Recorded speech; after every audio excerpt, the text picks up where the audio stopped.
Hey fishing friends, JC here with Rad Reeling Fishing. Well, this video is for the beginner fisherman or fisher gal or fisher girl or fisher woman or fisher kid or whatever. But this is for the guy or gal that is just starting out on their fishing adventure. Now, if you are a moderate fisherman or an advanced fisherman, you might find some tips and tricks or hacks in this video that will help you out as well. You can just scroll through there and pick things out. But this is just, keep in mind guys, this is just for the person that's just starting out.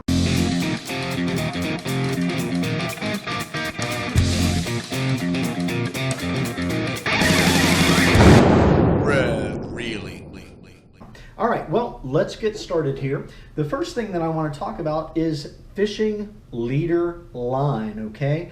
When I started my YouTube channel a year ago, I got really caught up in the promotion that I saw in different videos about using fluorocarbon leader for fishing. So I went out and I bought some fluorocarbon leader, and to my surprise, that stuff is like 5 to 10 times more than monofilament fishing leader. And for years I've used many years I've used monofilament fishing leader for leaders, and I've caught thousands of fish in my life on monofilament leader. But somehow I got all caught up in the hype about fluorocarbon leader. Do your own research. I don't think it's worth paying the difference. The Salt Strong people did an actual abrasion test comparing monofilament to fluorocarbon leader, and they did an excellent job. And monofilament leader actually outperformed the fluorocarbon leader in the abrasion test. And you know, they say fluorocarbon is like clear, that fish can't see it. You know what?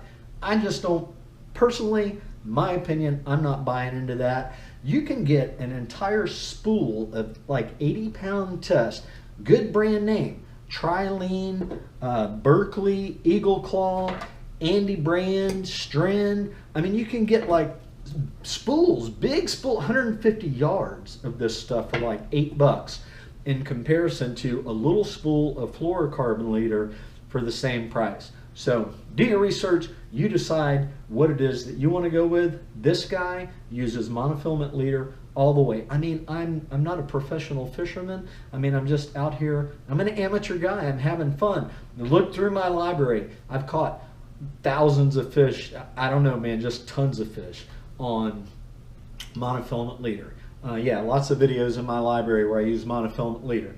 All right, let's move on to the next tip, trick, and hack that I have for you. And you guys will appreciate this. Flip-flops versus tennis shoes. You know, through the years, I've actually fished with flip-flops, and I've seen people fishing with flip-flops. And you know what? If you've worn flip-flops for a while, you know that this little thong thing here in the middle, it can break sometimes, or it can pull through or whatever. And if that happens when you're fishing, forget it, man. You are totally shoeless. And if you've ever worn these things in a grocery store when it's been raining and you know, outside it's wet and you walk in on a like slick surface, woo, these things will go right out from under you. Also, your feet are like totally exposed when you're fishing. You're just dangerous, guys. I don't get it. It's like, it's not a maybe it's a cool way of like, you look cool in flip-flops, but I'm telling you, protect your feet, man. Go with tennis shoes. I mean, you got the nice coating on the outside to protect your feet, and on the bottom you got really good grip. That'll help you, like if you're stepping up onto docks or getting down from docks onto boats, you get a better grip. Boat surfaces are slippery when they get wet, man, so you want to have something that has really good grip. And also, like if you're going to fish in a new location, you're bank fishing. I did this when I went beach fishing one time. I thought, you know what, I'm going to go fish this new beach, I'll just wear flip-flops. I got out there and there were these jetties of rocks that just like went straight out from the beach out into the water, and I had flip-flops on, and there's no way that I could have walked on those rocks with flip-flops, and I missed out on some really good fishing because of that. If I had had tennis shoes on, I could have walked out on those rocks and fished off of those rocks and caught a lot more fish than what I had caught when I was there. So yeah, tennis shoes, man, walking around on rocks with oysters and barnacles, and you're protecting your feet better. So again, do whatever you want, okay? I'm not telling you what to do, I'm just telling you some of my opinions. And I buy like Skechers tennis shoes. They're like $35, $40. And I wash those things like over and over and over again. And you know what? You can just give them a little squirt of ammonia to kill the odors. And yeah, put a little ammonia in a bottle. Hey, let's just talk about that tip while we're on a roll here. Now, a lot of these tips are already they're scattered out through my videos. And I didn't want to go through like 170 videos, you guys, to try and find all the tips and tricks that I put in there. So if you've seen this already, okay, you get to see it again, or you can scroll forward in the video. Bleach and ammonia, okay? These two guys right here are your friends whenever you're a fisherman or a fisherwoman. Bleach works great for cleaning coolers and boats and kayaks and stuff like that. Ammonia works great for killing odors. Now, I just mentioned about the tennis shoe, and tennis shoes, you know, just go get you some cheap squirt bottles for $1. You can get this stuff for 99 cents. Pour this stuff in your squirt bottle, and you got instant cleanser and deodorizer for your boat and your coolers and stuff like that. I squirt that ammonia inside of my tennis shoes and all over my tennis shoes because I get these things wet. I don't wear socks, you know, and my feet sweat and all that, but it kills the odors. And yeah, and you know what? I actually use ammonia in my laundry to kill the odors of like all the fish stuff. Like I put all my fishing clothes in there, put some ammonia in there, and it helps get that fishy odor out of the clothes. And the one thing that you don't want to do though is you do not want to mix these two together. Okay, you get a really toxic and very dangerous chemical reaction. That stuff will actually eat through your skin if you mix the two together and you get them on you. Besides that, you're not going to be able to breathe. It's very dangerous to mix them together. So don't use the two connected together with one another. Always keep them in separate applications when you're cleaning whatever it is that you're doing with bleach and ammonia. It has to do with fishing. All right, let's move on to something else. Another tips, tricks, and hacks. Let's talk about knives for a moment. Okay, yeah, knives. I got some different things going on here with knives. Now, I always keep a pocket knife with me. I always keep a fillet knife in my trunk, in the trunk of my car, okay? That way it doesn't matter where I'm fishing, I've always got a fillet knife with me if I catch fish. I don't have to run up to the store and buy one or run back to my house to get a fillet knife to clean the fish. I always have one with me. And there's a third place that I keep a knife, okay? I always keep a knife inside of my tackle box. I just keep a little one, this little paring knife. You can put a steak knife in there. You can put whatever kind of knife in there that you want. That way you're always covered. You never know if you're gonna drop your pocket knife in the water, you're gonna forget your pocket knife, and you've always got your backup knife in your tackle box, okay? And while I've got this tackle box out here, let's talk about something else that I keep in my tackle box. I usually keep a pair of scissors in there. And the reason I keep scissors in my tackle box is because somewhere around here, I have some braided line. And scissors just cuts braided line so much easier than a knife and or like needle nose pliers. You just like, it's like really, really hard to cut braided line with needle nose pliers sometimes. That one cut pretty good, but sometimes it's really hard. And when these little toenail clipper things, yeah, they don't usually cut braided line very good either. They're really good for cutting monofilament leader. Like if I tie an FG knot and I need to cut that monofilament leader really close, these toenail clippers or fingernail clippers are good for that. All right, so I'm just kind of like all over the place here, you guys, but I'm throwing out as many tips as I can get in here, as many tricks and hacks for you beginner fishermen and fisher ladies out there that I can get in here. So I hope I'm not all over the place. I'm trying to keep this very informative and to the point. All right, so I want to talk about, let's talk about aerators. I got all kinds of stuff down here, you guys. Let's talk about aerators. Okay, when you buy an aerator, you go to a bait store, usually they have an extra aeration stone. Make sure you get you an extra aeration stone. Always have one of these in your tackle box, okay? Because what happens is when you use these aerators over and over again, these stones start getting worn and clogged up, and you'll go out to go fishing and you'll have that stone in there and it actually won't be able to push air through it. Now I have a video where I do a review of, this is actually the Bubbles aerator, okay? And I'm gonna put links to different things in this video up here. There'll be a little drop down, but I did a review on the Bubbles aerator. Now, lots of tips and tricks here for you guys. I was buying my aerators from Walmart or the tackle stores, right? And I buy like the $9 or $10 aerators, and inside of those aerators, the motors are uncovered. They're like open to the elements. So if you get some salt water in there, which eventually you're going to get salt water in there, those motors corrode really fast. And I kept going through aerators, and I got really ticked off, and I called the company that actually manufactures these. They're called Marine Metal Products. And I was complaining to the guy, and he said, you know what, I want to send you an aerator, let you try this out and send you an aerator. Well, I did a review of this aerator, and this is a Bubbles aerator. You can spend a little bit of extra money, go get you one of these guys, but it's got a complete housing that covers the motor, and this back compartment has got a seal on it. Anyway, just check out my review guide. This is a much better aerator than what you're gonna get for like $9 or $10 at the tackle store or at Walmart. All right, so aerator tips. Whenever you finish fishing in saltwater, you want to bring your aerator back, take your batteries out. You want to rinse this compartment out really good with water, dry it off with a paper towel, and give it a shot of WD-40. That'll help keep these battery connections from corroding and getting all rusted and worn out, okay? That aerator will last you a whole lot longer.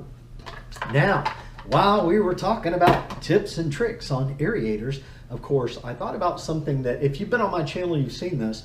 I've mentioned this often, and I like to buy a lot of stuff from Walmart for fishing, and here's why. Walmart gives you a 90-day return policy, okay? So a couple times I had aerators that failed within 90 days, and I just took them back to Walmart, and I got them replaced. No questions asked, and yeah, I've done that with fishing rods and fishing reels. You know, if you purchase something like on Amazon, you're only going to get a 30-day return policy. And yeah, buy it at Walmart, man. You get a much better warranty there for your stuff. Just take it back in and return it. No problem at all. I just did a review on some sunglasses, actually, where I returned a pair of sunglasses that I had had almost 3 months, and they just exchanged them out at Walmart. No questions asked. All right, so let's move on to the next thing. Okay, I want to talk about putting fishing line on your different kinds of fishing reels, okay? So over here, I've got a spinning reel, okay? And I want to just show you here, when you reel the line on a spinning reel, that's the direction that the spool is, okay? So when you're putting line from a spool like this onto your spinning reel, make sure that your spool is in the same, it's sitting on the table this direction, because the line gets reeled on to the reel the same way that it would come off of this spool. Your line goes onto the reel this way, okay? So when you're putting it on your spinning reel, you want it to come off of the spool the same way that it goes on your fishing reel. And that'll help you to keep from getting unnecessary or unwanted line twists when you're putting the line on your rod. And once you start putting line on your spinning rod, start with your spool in one direction, reel a bunch of line on there, and then pull some line off of your spinning reel and see if the line is twisting.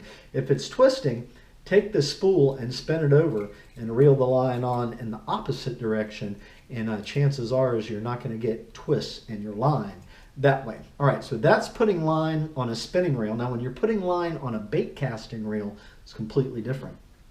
And here you'll be able to see why. See, your bait casting reel, the line comes off and goes on the reel in that direction. The spinning reel was that direction, the bait caster is that direction. So you see where I'm going with this. When you put your line on your bait caster, you want to have somebody hold the line, just, you know, put a pencil through there like that. Have them hold the line for you and just pull that line straight off in the same direction that it goes onto your reel. That's the way you want to put line on your bait caster. Okay, you guys, so I couldn't find my stringer earlier. We looked all over, so don't laugh at me, but yeah, I got a makeshift stringer made up here. And this would be like the pointy end that you stick through the fish, and then This little rubber band thing here represents the metal piece that's on the end of the stringer. But yeah, let's talk stringers for you beginner fishermen out there. First of all, you want to make sure that you get a nice thick stringer, okay? This is pretty thin right here. They sell them in material that's thicker than that. And I'll tell you why. Like, as time goes on and you continue using your stringer, those nylon gets a little bit frayed. And I'm going to tell you what, guys, this happened when I was younger. We had like 20 bluegill on a stringer, and we were keeping it over to the side of the boat. Went to pull in the stringer one time, and that stringer broke, and like half the fish went falling off of the stringer before we could grab them. And yeah, so make sure you get a really nice thick stringer. Yeah, and another thing about stringers is when you put a fish on a stringer, don't put the pointed end up through where his gills are and then out of his mouth. His gills are what keep him alive. I mean, if you're going to be fishing, you want your fish to stay alive that are on your stringer. You put that thing through the gills and you're going to damage the very thing that keeps them alive. So instead, poke a hole up through the bottom of their lip right there and bring it up right in front of that jaw like that in their mouth, and then pull it through, and that way their gills will be able to work freely, and the fish are going to stay alive a lot longer. Now, while we're talking about stringing up those fish, you got that little metal thing on your stringer, right? Okay, so let's suppose this guy right here, I just caught this fish, okay? So I string it up through his lips and push it through like that, right? And I got my metal thing. Now this is designed, my line came off here. Let me get this fixed. All right, so this is designed to put the actual straight end through the metal loop and pull it through like that to hold the fish on that way, okay? But here's what I say. Take that metal loop and just cut that completely off of there, all right? So get that metal loop off of your stringer completely. Now, oh, I got so much stuff down here. All right, now when you string your fish on there, you put it up through his lip like that, you pull it through, and then just that first fish, just tie him on the bottom of your stringer. Just tie that knot really good. You got it tied on through his lip. He's not going to come off of there, right? You're going to catch more fish. Just take and get the right size thing here. Here we go. You're going to put more fish on this string, right? Got another one here. That one won't fit. Maybe this one will fit. All right, there we go. So look, we got three really nice fish on there, okay? Yeah, that looks like that would be good for a thumbnail. Okay, so you got three fish on there, right? And you got them strung on like that. So rather than having to pull them off of the stringer because you got that metal thing down there looped around, all you have to do is go to that first fish that you put on the stringer, right? You got them like that. Just cut the stringer where that first fish is. Now get ready. This is epic. And the fish just slide right off the stringer. Hey, there's you a hack, man. And yeah, you're not going to waste a lot of stringer. I mean, just buy you a nice long stringer. That thing will last you a lifetime unless you catch a ton of fish every day, right? All right, there's a cool hack for you guys. Stringers. All right, so I broke my braid line doing that. Darn it, man. I hate that. Okay, what else do we have here? All right, moving on. Okay, so now let's talk about my little contraption that I have here for wade fishing. I do saltwater wade fishing, and I generally don't take a lot of stuff with me when I'm wade fishing. I have camera gear and everything else. And so what I did is I just made up this little plastic container to keep lures in.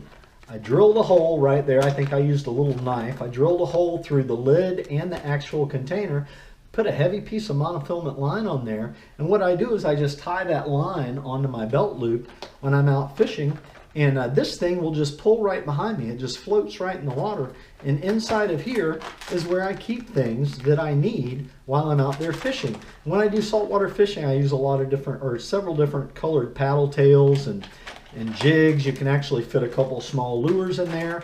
And, you know, I usually just take things with me that I know are going to catch the fish in the area that I'm fishing with them. I mean, there aren't a lot of lures that I fish with, guys. Some jigs, some paddle tails, maybe a Yozuri minnow or a Rapala X-Wrap. All those things will fit in something like this.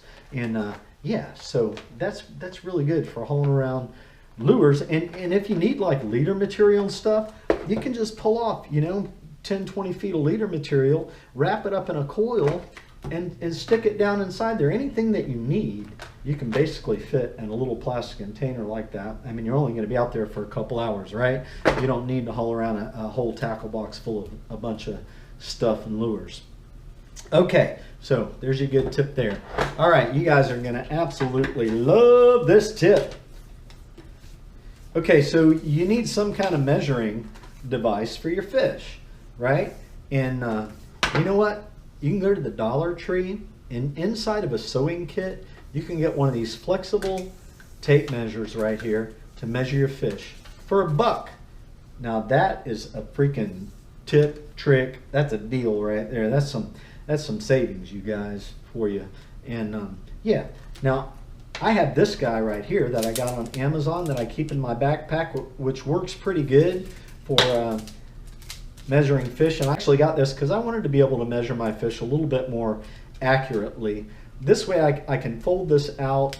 I can fold this out and I can lay it down on the ground or a table or something, and then put my fish on top of that and get a more accurate measurement. That's pretty much the way the wildlife game warden is going to, or the Marine Patrol is gonna measure your fish. Is they're gonna put that fish on top of a flat surface and measure him that way. But yeah, there you go. For $1, man, you can get one of these. You can also, if you don't have like a measuring tool with you and you're out and you catch a fish and you're not sure how big he is, you can use a dollar bill. A dollar bill is like right around 6 inches long. Measure one for yourself to make sure, but I'm pretty sure they're about 6 inches long. So you can use a dollar bill in just consecutive increments to figure out how big a fish is, right? Whether or not you should keep him or not. So yeah, lots of tips, tricks, and hacks here for you guys today. Let's keep moving for you beginner guys. There's 3 things. Whoop, not that one. Where'd it go? Ah, there it is. 3 things that I keep with me almost all the time when I'm fishing from the shore. A pair of needle nose pliers, a pocket knife, and fish grippers. I take the fish grippers, I just put them on a belt loop like that. Obviously the pocket knife goes in my pocket, and so do the needle nose pliers. You're going to need these guys. You're going to need them for taking hooks out. You're going to need them for re-rigging. And you catch toothy critter fish, you might want to use these guys or some bigger fish that these just come in handy for handling fish, okay? And I'm not going to get into the whole different, you know, opinions about how to handle fish, but these will come in handy whenever you're handling fish out there fishing off the shore or even fishing from a boat. So good things to have with you. All right, so these guys right here, another tip and trick. Walmart, you guys. I just did a video the other day where in the sporting goods department of Walmart, needle nose pliers are like $3.85, and there are a lot of different options for fishing pliers. You can spend $9 to $30 for a pair of, you know, fancy fishing pliers. But you know what, guys? You're going to lose them. You're going to drop them in the water or whatever. $1.86 or $1.87 at Walmart for a nice pair of needle nose pliers that work really good. All you got to do is rinse these things off after you fish in salt water, spray them with some WD-40. Actually, Jetty Rocks, Mike D, I was fishing with him, and he took his needle nose pliers, he just dunked them in salt water. They were all stiff. He dunked them in the salt water and started working them around, and got them loosened up just by dunking them in the salt water. So yeah, there's some couple more like fishing tips, tricks, and hacks for you guys that are just starting out. Walmart's a great place. Oh, sorry, you'll find these in the tools department, not in the fishing department of Walmart. Yeah, tools department. $1.86 or $1.87 for those. Yeah. Now I got some more stuff that I wanted to show you guys here. Oh, let's talk about gloves. Gloves, in one of my recent videos, gloves, I keep, you know, I fish with a backpack. I keep a lot of stuff in my backpack. Gloves are one thing that I keep in there. You can use these guys for hand lining fish up over the bridge. You can use them for when it gets cold. You can use it for like if you're fishing on rocks that have barnacles and oysters on them. And yeah, in case you go down on your hands, you're not going to cut yourself up. I use those guys for tightening down the FG knot, and yeah, wrap it around both sides and just pull that line really tight. I do have a tutorial on how to tie an FG knot. Put that up there too. You guys can check that out. All right, well, what else do we have going on here? Okay, let's move on to some fishing rods and reels. Now, you know what, you guys? You can go out and spend a bunch of money on fishing gear if you want to. I'm not a beginner. I've been doing this like 50 years, and I don't really spend a lot of money on fishing gear because if you shop around, especially during this day and age, you'll find some good prices and good reviews on different reels and rods, okay? I just put together this whole combination right here for snook fishing for under $100. It's a 7.5 foot long heavy rod for jig fishing. And you know, I went to the local sporting goods store, 2 places here. They wanted $150 for a 7 to 8 foot long, or 7.5 to 8 foot long rod that would be good for jig fishing. And I came back home, I started looking on the internet. I'm like, I've got to find something that's reasonably priced that has good reviews, and it took me a while. I mean, I searched for like jig fishing rods and you know, heavy bait casting rods and all kinds of stuff for saltwater fishing. And then finally I started thinking, I'm like, okay, so what kind of freshwater fish do people catch? Well, they catch muskie that are really big, that are like snook. And so I started searching for bait casting rods for muskie fishing, and I found this guy right here, Bass Pro Shop. It's got the Bass Pro Shop name on it. They wouldn't put their name on junk. I got this rod for less than $50. This thing works absolutely great, and I got the reel for about 50 bucks, so $100, you guys. I got me a really nice jig fishing combination here for snook fishing. So you know what I'm saying is, you don't have to spend a ton of money. I use Pin Pursuit 2 spinning reels. I've caught lots of big fish on those. I use ugly sticks from Walmart, reasonably priced, and those things will hold up to some big fish. You see a lot of reviews out on the internet for people trying to break ugly sticks, and they're having a lot of fun doing it. I'll probably do that one day. It looks like a lot of fun. So yeah, there's just, you know, some words about buying some different gear. You can find some really good stuff out there at good prices, guys. So but you know what, I have a friend of mine who really likes to, you know, he likes to buy good quality stuff and spend a lot of money for it. And you know, in my opinion, I like to buy good quality stuff and spend a moderate amount of money. And generally you're going to get what you pay for. If you go like cheaper down on the line of reels and rods, you're going to end up with, you know, things breaking on you. But I have gotten some really good combinations from Walmart. I think I got a Berkeley Fusion spinning rod and reel that I actually gave to my son. That was awesome, man. I like $39 I paid for that, and it worked great for saltwater fishing. So okay, tips, tricks, and hacks. What else do we have going on here? Let me check my list for a minute.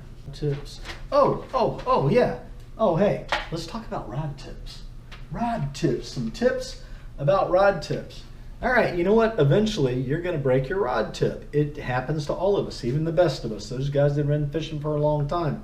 And I think it's just best to take the fishing rod to a local tackle place and have them put a new tip on there for me. It cost me like $5 to get a new tip on a fishing rod. You can buy, you know, kits and stuff on the internet that have multiple tips, but even though you have multiple selections, you're only going to be able to use like one tip for your fishing rod, and you're going to end up with like 10 or 15, you know, fishing rod tips that you're probably not going to use next time that you break your tip, because it's not going to fit on your fishing rod, and you're going to end up with just wasting money. So it's just easier. Just take it to the fishing, you know, tackle shop. They've got a bunch of tips there. Put it on there in less than 5 minutes and cost you about $5. So while we're talking about fishing poles, let me give you another trick, another hack. when you're out there fishing. Okay, let me get this situated correctly so I can show you this. So you're out fishing, right? And you're almost finished fishing. You throw your line out there, you hook into a big fish, he breaks you off, or you break it off on a bridge piling, or you get hung up in the rocks. Anyway, my point is you lose your rig, right? You end up and you got your fishing line here. Very rarely will I ever, I shouldn't say never, very rarely will I ever take and just reel all of this line back up into my fishing reel, leaving the eyes of the fishing pole completely empty.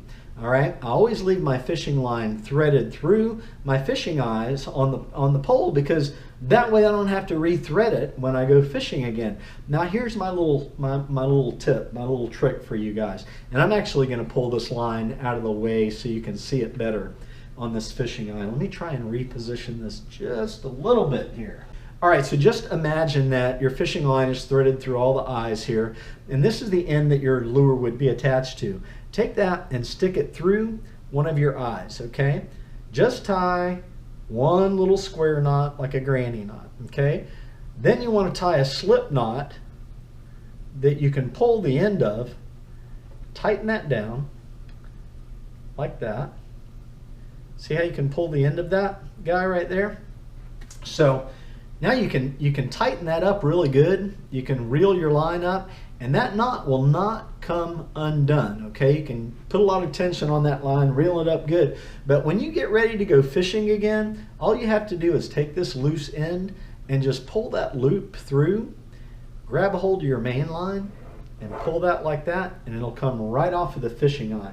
That way you don't have to go through the irritation of like rerunning your fishing line through all your eyes on your fishing rod. All right, another tip and trick and hack for you beginner girls and guys out there fishing. What else do we have on the list? Hey, I got something else. Wait a minute. Don't go away. All right, if you guys have been watching my videos, you know I've been traveling a little bit over on the East Coast to fish with Jetty Rocks Mike D. Make sure you subscribe to his channel. Awesome guy. Anyway, whenever I go over there, I take 2 coolers with me. And in my one cooler, these are frozen plastic bottles of water, you guys, and they're like block ice. I'm a single guy, okay? I got a little freezer, and I freeze. I've got about 20 water bottles in there. I've got about 20 water bottles frozen in there.